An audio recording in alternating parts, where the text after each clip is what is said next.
fly away together. Into the forever and beautiful sky. Salut tout le monde, c'est Spidey, on se retrouve aujourd'hui les amis pour la vidéo tant attendue des Gardiens de la Galaxie volume 3, on va donc en faire la critique aujourd'hui dans cette vidéo. C'est une critique avec et sans spoiler, donc si vous n'avez pas vu le film, regardez cette critique jusqu'à la minute indiquée dans le titre, sinon pour les autres, eh bien bienvenue dans cette toute nouvelle vidéo où l'on va parler, vous l'aurez compris, des Gardiens de la Galaxie volume 3, une œuvre que j'attendais énormément de par eh bien ces trailers qui étaient très hypants, qui nous disaient un peu la fin des Gardiens, puisque oui, c'est le dernier volet des Gardiens de la Galaxie tel qu'on les connaît, en tout cas c'est le dernier volet que James Gunn dirigera, ça y est, il a bouclé la boucle, il a fini sa trilogie, et est-ce qu'il a terminé sa trilogie en beauté ou non? C'est ce que nous allons voir aujourd'hui dans cette vidéo, donc n'hésitez pas à rester jusqu'à la fin, à vous abonner, liker et partager si mon contenu vous plaît, et c'est parti, on parle de ce troisième opus des Gardiens de la Galaxie. Alors, comment je pourrais résumer l'œuvre sans spoiler? En gros, les Gardiens vont être confrontés à une mission cruciale pour sauver l'un des leurs, et eh bien ça pourrait prendre des proportions assez graves si jamais ils ne réussissent pas. Donc voilà, c'est une mission périlleuse où on va suivre les Gardiens dans une mission de sauvetage en quelque sorte. Et donc alors, est-ce que c'est réussi? Eh bien selon moi oui, c'est une totale réussite, on peut même parler d'une grosse pépite. Là Marvel vient de frapper très fort, et Marvel, est-ce qu'on peut parler de Marvel? Non, James Gunn a vraiment fait tout ce qu'il fallait faire, c'est une très bonne conclusion à cette belle trilogie, vraiment, c'est parfait. On va bien sûr revenir un peu plus en détail sur ce film, mais en gros, sans spoiler, vous allez passer normalement un très bon moment si vous avez aimé les deux premiers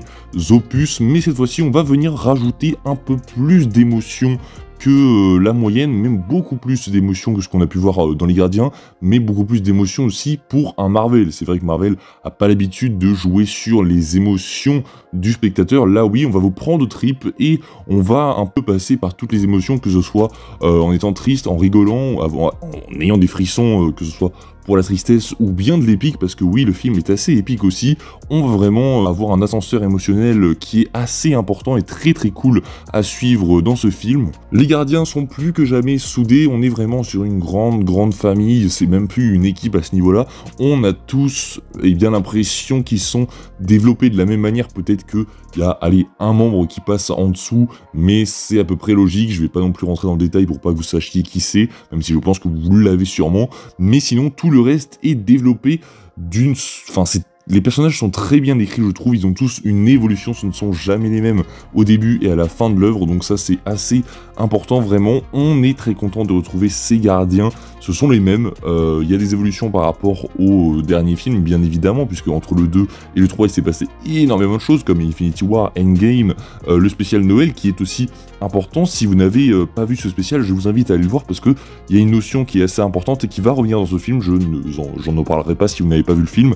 mais allez voir ce spécial parce que ça va être assez important. Donc oui, on va retrouver nos personnages assez différents, Rocket qui va être aussi différent, on va voir Nebula qui pour le coup va rester à peu près la même, Peter qui va être donc tiraillé puisqu'il a perdu Gamora et il ne sait pas tellement comment se placer envers les Gardiens et ce qu'il doit faire, est-ce qu'il doit tenter de reconquérir Gamora ou de vraiment diriger les Gardiens, c'est un dilemme qui va être proposé dans le film. Drax, ça reste Drax, il est toujours aussi cool, toujours aussi drôle, mais il va aussi avoir droit à un petit bonus bien, dans ce film, donc je vous en dis pas plus. Bien évidemment, vous découvrirez tout ça en salle, mais en soi, tous les Gardiens sont importants dans ce film, et c'est aussi l'une des grandes puissances de cette trilogie, c'est que l'écriture, le développement de ces personnages est toujours parfait, il n'y en a pas un qui passe en dessous, et là encore plus, je trouve que c'est le film qui le fait le mieux. L'histoire est très prenante, et quand on parlait d'émotion, eh bien on va venir rajouter beaucoup de drame, beaucoup de violence dans ce film, beaucoup de tristesse aussi, donc ça c'est assez inédit pour un Marvel, et c'est vrai que ça fait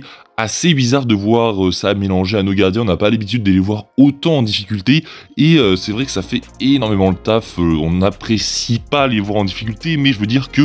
on aime beaucoup voir ce que James Gunn nous propose, voir nos Gardiens en difficulté, voir nos Gardiens tristes, rire, pleurer, c'est vraiment incroyable. Le film va être triste, mais le film va être aussi violent sur certaines scènes. Je ne vous en dirai pas plus en partie sans spoil parce que ça pourrait vous dévoiler certaines parties de l'intrigue. Donc vraiment, le film est assez violent et c'est assez surprenant. Je ne pensais pas qu'on allait aller aussi loin. Il y a vraiment des scènes qui sont assez dures à regarder concernant un personnage. Je ne vous dirai pas plus, mais il y a notamment une scène qui est vraiment très dure et je pense que ceux qui ont vu le film savent de quelle scène je parle, mais pour les autres, je ne dirai rien bien évidemment. Le grand maître de l'évolution est un très bon méchant et je pense que ça faisait longtemps qu'on n'avait pas vu un méchant aussi méchant je veux dire. Par contre, Adam Warlock, lui, je pense que les avis vont être assez divisés le concernant puisque c'est un méchant qui débute, on va dire, mais je n'en dirai pas plus. Vous découvrirez ça en allant voir le film. Encore une fois, je me répète, mais ça va diviser sûrement. Vous me direz, pour ceux qui ont vu le film, bien sûr, ce que vous en avez pensé sans spoiler, parce que je pense que vraiment, il y a des gens qui vont avoir des avis complètement bons sur le personnage, mais aussi des gens qui vont le détester. Pour conclure, oui, ce film redonne espoir au MCU, en tout cas nous redonne espoir. Alors, pas au fait que le MCU soit complètement terminé, mais au fait que, oui, le MCU est encore capable de nous servir des choses de qualité, parce que là, sans vous mentir, je pense clairement que là, je suis à chaud, mais je ne vous mentirai pas, et je ne pense pas que cet avis a changé, en vous disant que ce film ira très facilement se loger dans mon top 10, voire top 5 films du MCU, parce que vraiment, c'est incroyablement... tout est bien, en fait, il n'y a rien qui m'a déplu dans ce film, donc vraiment, je vous reconseille à 100% Les Gardiens de la Galaxie Volume 3 pour ceux qui ne l'ont pas encore vu. C'est une totale réussite, encore une fois, bravo James Gunn. Pour ceux qui n'ont pas vu le film, n'hésitez pas à vous abonner, liker, partager, et pour les autres, on passe en partie spoiler. Alors on va pas s'éterniser, mais je voudrais notamment revenir sur sur Rocket. Rocket qui est selon moi le GOAT du film, c'est le personnage le plus mis en avant, et pas de la façon dont on aurait cru, je pense qu'on allait plus te voir en mode, oui, dans le présent, en train de se battre avec les gardiens. Non, quasiment toutes les scènes qu'on voit dans le trailer, où il est avec les gardiens, c'est quasiment toutes les scènes qu'on a dans le film, à part, hormis un peu le climax, mais vraiment toutes les scènes qu'on voit dans le trailer, c'est les seuls moments où il est un peu avec les gardiens, mais sinon le reste c'est beaucoup de flashbacks sur son enfance. C'est bordel, c'est la première fois que j'ai des flashbacks qui sont aussi intéressants. À chaque fois qu'on voyait ça, je savais que mon cœur allait se compresser parce que c'est très triste, très violent. À chaque fois qu'on voit cette enfance compliquée, ce thème abordé qui est très dur aussi, de la maltraitance animale, c'est très compliqué. Parmi ces flashbacks, il y a notamment 3 scènes qui m'ont fait fondre en larmes. C'est tout d'abord la première fois que Rocket va être transformé et qu'il va revenir dans sa cage et qu'il va trouver donc Layla, comment il s'appelle ? Il y a Layla, Sol et le phoque moustache, quand il va trouver ses amis pour la première fois et qu'il va être tout effrayé, ça va être très émouvant. La scène également où ils vont mourir, ça va être aussi très très émouvant parce qu'après on va les voir s'amuser tous ensemble, donc ça va un peu calmer les choses, mais la scène où ils vont s'échapper, mourir, la scène où Rocket va comprendre qu'en fait, le grand divin, comme on l'appelle, le grand maître, n'est pas celui qu'il prétendait être et qu'en fait c'est juste un gros connard, et qu'ensuite il va vouloir faire s'échapper donc tout le monde, sauf que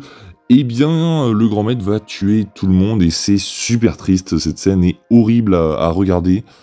Et pour moi, la scène la plus marquante reste celle de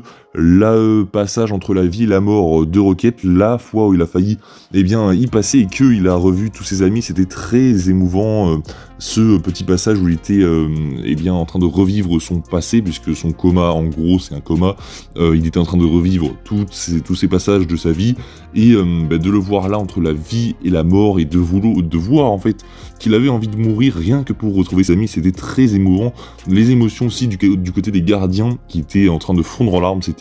vraiment trop triste. J'ai adoré comment ça a été traité, donc vraiment un grand bravo à James Gunn, et c'était incroyable. Mantis et Drax vont un peu former un duo pendant ce film, ce qui est assez intéressant. Mantis passe vraiment beaucoup au premier plan dans cette histoire, et c'est vrai que c'est peut-être le personnage qu'on attendait le moins avec Nebula, et pour le coup,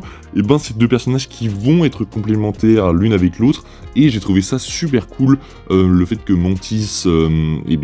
n'est souvent pas prise au sérieux, c'était un thème assez cool à aborder, et le fait que du coup, elle aussi c'est une gardienne, il faut qu'elle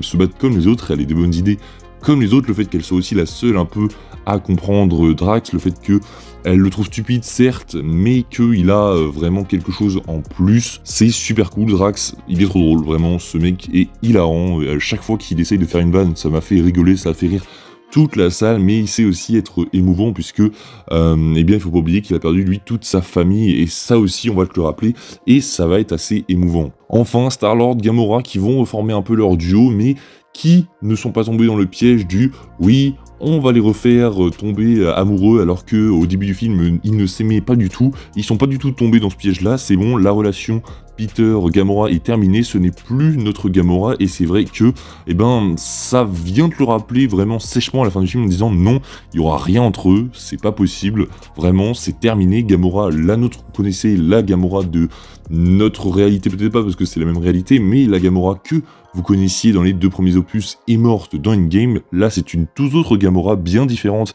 et on le sent vraiment puisqu'elle est beaucoup plus agressive, vraiment c'est pas du tout la même Gamora, et on te le fait bien comprendre, donc vraiment j'ai bien apprécié le fait qu'on ne tombe pas dans ce piège un peu stupide. Les musiques sont très cool aussi, j'ai beaucoup aimé la musique qu'on essaye d'instaurer, la musique assez dramatique / épique, qui est très cool vraiment, il y a des airs de Endgame là-dedans, qui marchent super bien vraiment, et il y en a après toutes les musiques pop qu'on retrouve bien sûr, qui sont toujours aussi cool à suivre. Voilà, en gros, je ne saurais quoi dire de plus si ce n'est aller voir Les Gardiens de la Galaxie Volume 3, c'est une totale réussite, j'ai adoré de bout en bout ce film, donc vraiment, c'est une très belle conclusion. D'ailleurs, j'ai oublié de parler du fait que personne ne meurt, c'est pas très grave, sachant que la boucle est bouclée et que maintenant les gardiens ne sont plus les gardiens puisque chacun est parti un peu de son côté et que Rocket va en gros former une nouvelle équipe, si j'ai bien compris, puisqu'il devient le chef des Gardiens de la Galaxie, sauf que les gardiens n'existent plus vraiment, puisque Star-Lord, Mantis ne sont plus là, ils sont partis chacun de leur côté, et Drax et Nebula vont être occupés en gros à former une nouvelle société, et du coup il reste seulement Rocket et Groot qui vont devoir former, je pense, une toute nouvelle équipe, et le reste c'est du passé, ils seront seulement amis, donc à voir ce qu'il en sera bien sûr, mais c'est très intéressant pour la suite. Ce fut un réel plaisir d'avoir suivi cette trilogie et bien de James Gunn, d'avoir suivi ces personnages totalement incroyables qui à l'époque nous avaient fait comprendre que le MCU allait être bien plus que des super-héros qui se battaient sur Terre, mais aussi une grande marge de créativité que James Gunn avait lancée à cette époque, ce qui avait permis à Doctor Strange d'arriver entre autres, mais à bien d'autres choses de se faire que le MCU n'aurait pas osé avant, donc vraiment un grand bravo aux Gardiens de la Galaxie qui, je pense, auront changé le MCU à tout jamais, donc merci. Et c'est tout pour cette critique, on se retrouve nous très prochainement pour parler des Gardiens, mais aussi de plein d'autres choses. Je vous dis à la prochaine, c'était Spidey, prenez soin de vous, salut tout le monde.